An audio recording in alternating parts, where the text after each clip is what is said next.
Justin, GC. you're off the plane, you're back, you've been on your travels, enriching obviously your knowledge, but most importantly, looking at strange, new and interesting destinations for our customers. South Korea, we've not been there before. I've not been there before. Paul has been there in the office and we do a little bit of it, but I was just looking at it as a new destination for us. It's not yet on our website, and the Korea Tourist Board were amazingly helpful and helping me get out there. Why? Yeah, just somewhere a little bit different. Perhaps an alternative to Japan, not necessarily a poor man's alternative, but Japan's much in demand at the moment. It's very difficult to get what you want and trying to get availability. And I was just looking at what Korea might offer, or Republic of Korea. I was looking at your Instagram posts. You got to do a bit of the stuff you're interested in. So you did some hiking. Yep. They chucked you into some city space. Yep. That you don't enjoy quite so much. Not necessarily. And you had some great food. Amazing food. And well, should we start with the food then? Yep. What was your expectation? Because you don't really eat meat, but you eat fish. What was? Yeah, so my expectation, I suppose, everybody knows Korean barbecue and also kimchi as well, which is everywhere. Kimchi is a big part of any household. You see a lot of kimchi jars on sale, etc., etc. But for me, it was the variety of the food and obviously the taste. And certainly, been down in the south in Busan and Jeju, a lot of seafood, a lot of fish food there. I spent some amazing time with the Hanyu, which literally means lady divers. These women, and they're normally elderly, who go diving for abalone, for sea urchins, sea cucumbers, basically harvesting the floor. And then it's all then served to you. So how did you access that? Because I know wherever you go, and I've travelled with you, you look for a guide. You look to seek out the best guides available. What were the guides like in Korea? And did you have the same guide throughout, or did you meet a successor? I had one guide when I was on mainland Korea, and when I was on Jeju Island, I had a different lady, Trisha. She was great. She was maybe in her early 40s, had lived on, not from Jeju Island herself, but had always holidayed there. Her aunt and uncle had a house there, and she's lived there for the last 10 years. So an interesting perspective on it. But on the mainland, the guy I had, his nickname was Pedal. He was 33, such an interesting character. He studied film, and obviously film is big in Korea, so he's very knowledgeable about that. He's also a cartoonist. He spent a lot of time in Japan and sort of studying Japanese cartoons as well. But he's also a cyclist, and he cycled from Istanbul to Amsterdam. So you swapped stories about your time in China? We did, yes, exactly. And he has a plan to cycle. He can't do it obviously now, but from Vladivostok all the way through to Lisbon. So just as an individual, he's got a backstory. He's an interesting person. He's also fun, and just his English was immaculate, and he just gave me great insight into Korea, the people, its culture, in lots of different ways. Because I'm fascinated by it, and we'll come on to this in a minute. So, because I always had this perspective of Korea as, actually I don't know what, as an ultra-modern state, but a state almost under siege and under constant pressure from the north and all of those things. And museums, I guess, that would always be associated with that, and in many ways looking north. What did you find? What culturally, I know, is a big trigger for you. So culturally, well, there's obviously a rich history there, and sort of various monarchies that have been there in different periods. And in Seoul, they've got a big palace. It's a bit like the Forbidden City, but a lot of it was destroyed by the Japanese in 1910. So only 20% of its footprint remains. But so Korea has its history and has sites like that, but they're not sort of necessarily. There are a few UNESCO sites, sort of these Buddhist temples in Gwangju, but for me it was the people, just spending time with the people, going out, eating out, and just watching. But they must have fascinated you because you loved the cities there, or one in particular. Busan really stood out. It's sort of on the south east of the peninsula. It's the 6th largest port in the world. And so parts of it reminded me, and it's on a series of bays, so it's a bit like Hong Kong in that sense. But as a port, it's bigger than Hong Kong. But it was just these amazing bridges and sort of causeways connecting the different parts of the island, and just different districts. And sort of one of them in Gijan, it's a small sort of fishing sort of community, and it's very quiet and laid back. And you go and eat on the street these seafood stalls.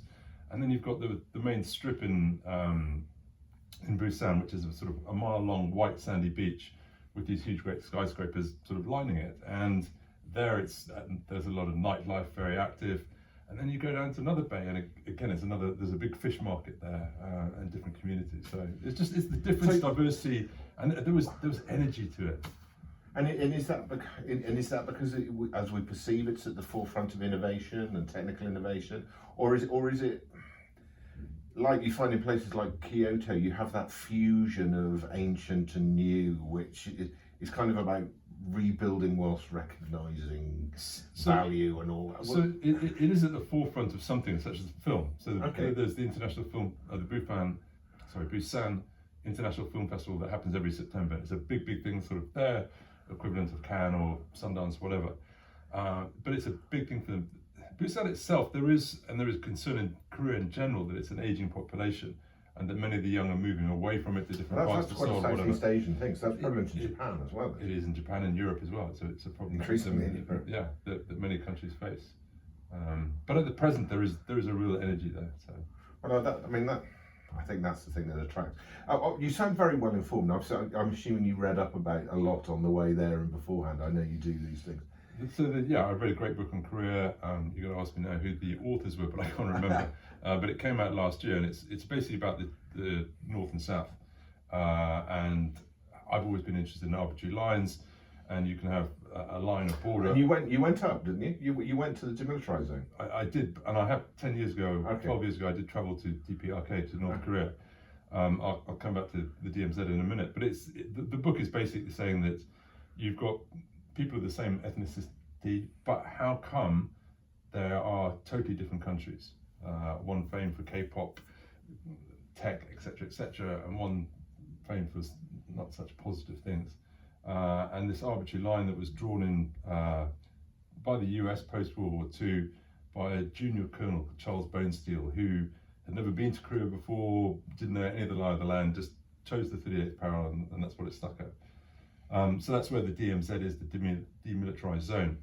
And 12 years ago when I was in North Korea and we went down to it from North Korea, it was quite a moving experience. We were pretty much the only people there, and that might have helped to the experience. This time around in Republic of Korea, South Korea, there were a lot of tourists, and there were a lot of people just wanting sort of that sounds odd. Selfies in front of the Friendship Bridge, and I don't think that maybe I got it wrong, but I wasn't sure how interested they were in the history. So for me, that personally wasn't such a good experience. But what was is the tension still there, or? Well, I'll come to it in a minute. That we then went off bikes, pedaled myself, and I was a bit worried that he's some 20 years younger than I am, and also just done this big trip on bike, and I thought, right, here we go. But it was just we cycled for about 65k along. There's the government has set a trail. It's in total 260 miles from east to west across the country on the DMZ, and it's great cycling. The scenery is okay. It's not spectacular, but for me, it was just being out in the countryside, out in the fields. And yes, you see these bunkers, you see these old tank posts. There's lots of history and reminders of heightened tension. We did see a couple of vehicles patrolling along the fence, but with Pedal, we went where his grandmother used to live, to a small little village, and he was talking about when he used to go and visit there, how they used to hear this noise the whole time, which is basically noise pollution coming from North Korea. That hasn't happened so much, but literally as we're leaving, as a weapon, or just as annoyance, just as annoyance, basically annoyance. But just as we were leaving that area, we did hear this constant siren, and we thought at the time that it might have been from North Korea, and we did read in the press that evening that there had been some sort of incursion, and they were, but it's just them just trying to annoy. Some people's every day, isn't it? It is, yeah.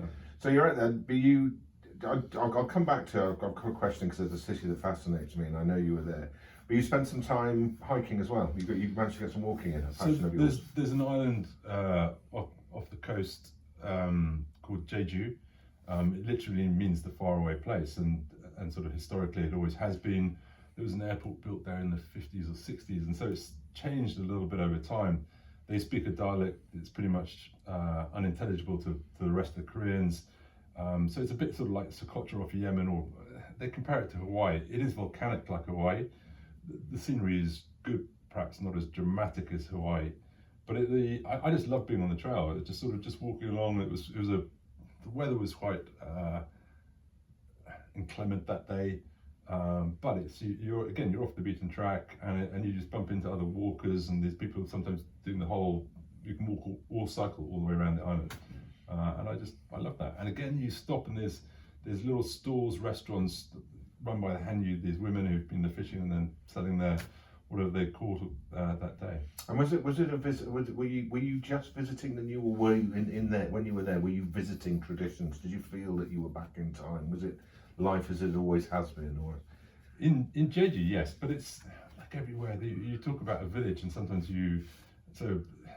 let's go and visit a Hanyu village, but it's not some sort of remote rural spot or very rustic. It is, they live in sort of houses not dissimilar from ours, sort of concrete bricks, etc., etc. So there's but I'm more interested in living history than sort of going back in time. Yeah. So before I ask you the final question, tell me about the capital. I won't dare to pronounce it because I understand I'll be wrong. It's not Seoul. It's going to be Seoul, but it is Seoul. Yeah, but yes. Yeah. So what do you think of the capital?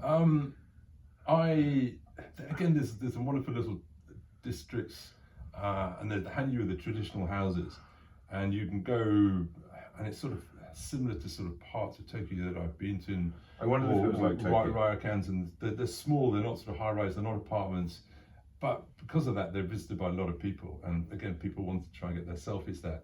So, and unfortunately, some of the residents there have put up signs like "Please be quiet," "Please this, that, and the other," because that's one of the issues of sort of over tourism. But were there many Western tourists there? There are a few in spots like that. But what I loved is sort of the nighttime. You go out at night and sort of everything happens on the streets, and all these food stalls pop up, and there's just the noise, the chatter, the animation of people. It's just great. Well, it obviously energized you. So for our clients, they should consider it. I would. It's definitely a standalone destination. But given where it is, sort of between China and Japan, I would combine it. You could easily combine it with either or both. And does it offer enough difference to justify that combination? I think so. There is a lot of similarity. So they use the same kanji, the same script. So Honda, which is a Japanese company, and Hyundai, which is a Korean company, the kanji is exactly the same for both. And there are lots of associations, but there is difference as well. So yeah, and there's certainly from and there is a similar sort of respect and reverence in Korea for older people. For instance, when you sit down and you eat, you wait till the eldest person picks up his or her chopsticks, as it should be, and starts to go. And again, when you don't pour your own drink, you pour others first to make sure they're full, and then they return the favour. So there are lots of similarities like that. So you loved it? I did, yeah. I was pleasantly surprised. I thought, again, is it going to be a poor man's Japan? But no, I think it stands out in its own right in lots of different ways. Yes, it has amazing train service, a bit like the trains in Japan as well. So it's easy to travel around, and there is a lot of English in all the signs. So it's not totally alien. So we're going to be working now on getting it up on the website and into the newsletters and talking about it. But I was very surprised that you'd been in the Gulf States. I thought that would not float your boat, but you were Bahrain, you were in Qatar, what did you take home from there? What did you bring home from there? The reason being is because I flew via there, it was a stop off en route, and I thought, well, rather than just coming back through, I went to Dubai some 20 years ago. I wasn't hugely sort of taken by it. And I said, well, shall I give the Gulf States another chance? Find out if you were wrong, which is very healthy. Yeah, and I landed in Qatar, but because of coming out of Jeju, I missed the day because the flight was delayed. And so I had a shorter time than I wanted in each. But in short, Qatar I thought was, the skyline is shimmering, it's very impressive. In the 90s, their technology behind LNG, they always had gas, was what's really sort of catapulted them in terms of monies, investment, etc. And so it's not just in in the skyline, but it's also in the culture and the arts that they all invest in, so in the opera, etc., etc. So they have all of that. But it was, for me, it was a bit not. I didn't find any substance there, and I think that the Qataris, so the population, only 10% are actually Qataris. A lot of the rest are expatriates come there working, and they keep very much to themselves. Whereas I found that Bahrain was different. That there is a larger Bahraini, 50% of the population is Bahraini, but they are, and part of my traveling was traveling by land as well, rather than just flying in and flying out and just asking the whole time, again, arbitrary lines. What are the differences between people? What are the similarities? Why is Qatar different from Bahrain or Kuwait or whatever? And it was just interesting crossing borders and seeing how the immigration officials deal with you in different ways. And Bahrain is certainly more open. Because you were in Kuwait as well. And then ended up in Kuwait. And Kuwait, I was there, I arrived in the evening, I only had a short time there. But what I was really taken by in Kuwait was the Grand Mosque. It was built in the 70s, so I'm not always taken by sort of more modern mosques, but the inside was just intricate and beautiful. It took 7 years to complete, and you can see why. It's just it is stunning inside. And I was, and again, also walking around the souk at night and the fish market in Kuwait was just by the energy of the people. But again, my guide said that the Kuwaitis keep to themselves. He's actually Lebanese, but he was born in Kuwait and he's always lived there.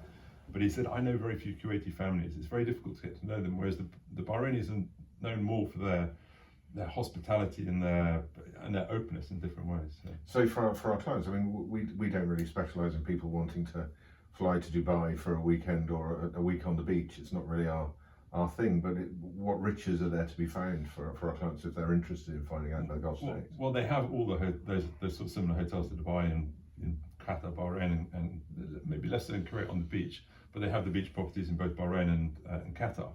I'd say the other thing in Bahrain, which I didn't get to do unfortunately because I was delayed, was sort of the pearl diving and the snorkeling there. And because it's an island, the waters are meant to be purer and it's better for it than in Dubai or Qatar. So I think that, and the deserts, obviously, if you like the desert. And if you like the desert, and yes, you can do falconry, etc., if you wanted to. But driving between each one, the roads are fine and the traffic's fine, but the scenery wasn't spectacular. But again, it's that sense of geography in place, rather than just flying in there. It was just, okay, I understand. I understand better that Bahrain is an island now. That kind of might sound like a stupid statement, but it's that sense of geography and that 25-kilometer causeway that connects it to Saudi.